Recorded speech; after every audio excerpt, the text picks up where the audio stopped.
Hey, Bob. Yeah, it's going well. I've been here about a week. So far, so good.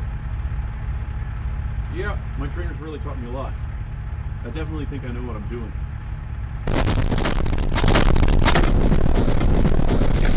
Crap, I just had an accident. Ouch. None of us want to be that person. Unfortunately, this is footage from a rainforest truck accident. The box and the reefer were destroyed and the driver lost their job. It's one of the hazards of driving trucks.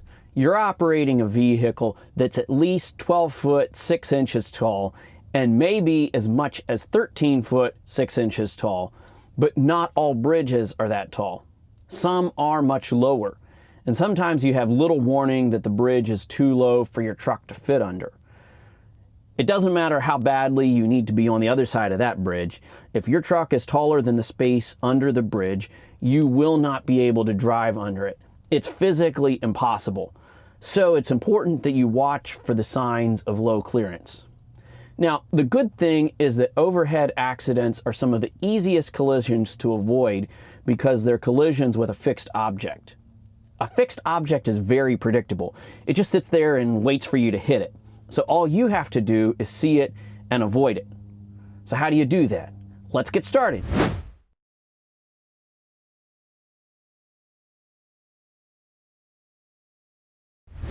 When you're driving, remember that your first priority is operating the vehicle, not phone conversations, entertainment, or even your own thoughts. Keep your eyes moving. Look as far down the road as possible and watch for road signs. The sooner that you see a problem, a warning, or a sign, such as a low clearance warning, the sooner you can react. You want to see low bridges and overhead obstacles before you hit them. The sooner you see a warning sign, the easier it will be to avoid the bridge altogether, or, if necessary, to turn your truck around. Staying alert will save you a lot of headache.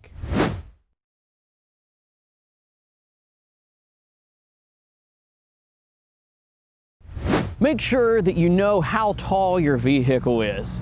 Usually the height will be marked on the front corner of the box or the trailer. But if you're not sure, ask your supervisor before you drive the truck. Unless you know otherwise, assume that the vehicle is 13 feet 6 inches. Play it safe. Don't peel the roof off of your truck because you thought it was shorter than what it actually is.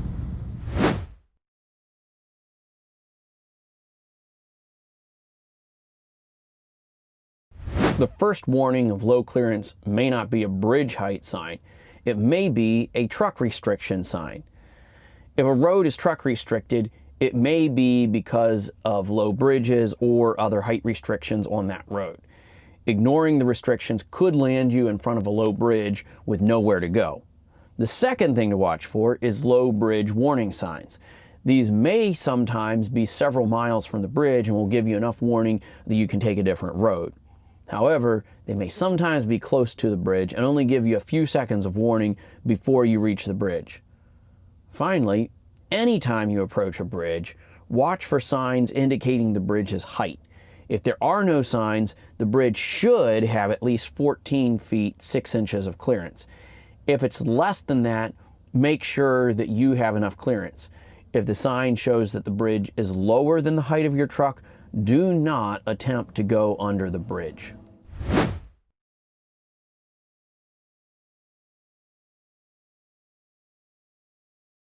Good planning will help you to avoid low bridges and other obstacles.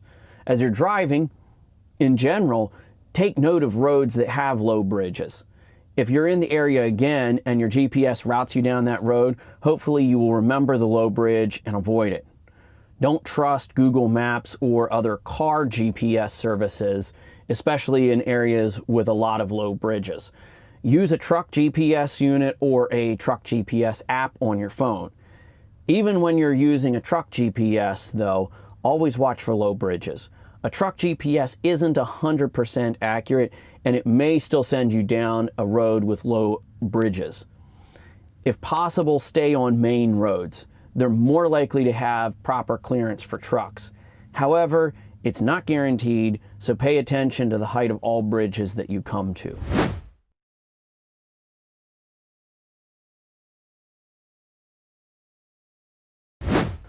The first rule of low bridges is stop. If the bridge is marked as lower than the height of your truck, do not attempt to drive under the bridge. Remember that even if it looks like you might fit, there could be objects hanging down that could damage the truck, or the ground might slope and reduce the clearance as you go under the bridge. Put on your four-way flashers. Take a deep breath and look for an exit strategy. Is there a road, a driveway, a parking lot nearby that you can back up to? If you back up, do it slowly. Watch for traffic behind you and only proceed if you know that it's clear. If necessary, call the police so that they can direct traffic and give you room to back up. Don't try to make a U-turn in the middle of the road unless the road is wider than the full length of your truck.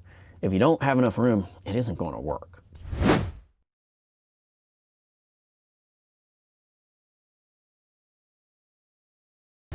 Bridges aren't the only thing you need to watch for. There will be other obstacles that will be happy to eat your truck for lunch.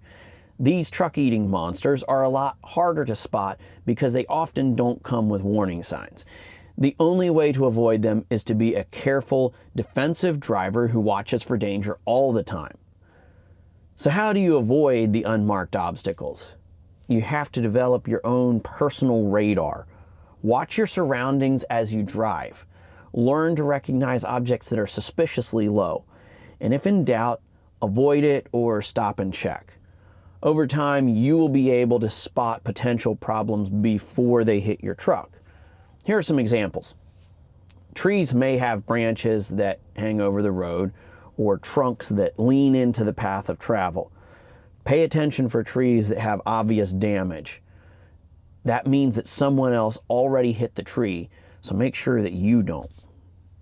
Power lines and other wires can hang down lower than the roof of your truck.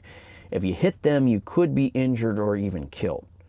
While all wires along the road are required to be at least 14 feet off of the ground, wires on a customer's property could be lower. Watch for wires when you're driving onto a customer's property. If you see wires that look like they might be too low, stop, get out of the truck, and check. Doorways to loading docks or garages are sometimes too low for a large truck.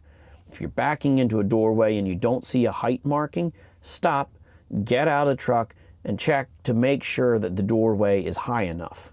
Roof lines are another potential obstacle, especially if you're parking beside a building, so stay away from the edge of the building. Yet another danger is parking garages. Most parking garages are much too low for trucks. Some may be even too low for a van. Be aware that even if your truck fits through the doorway, there may be beams, lights, or other objects that will hit your truck. At the end of the day, it all comes down to awareness. A little extra attention can save you a lot of trouble.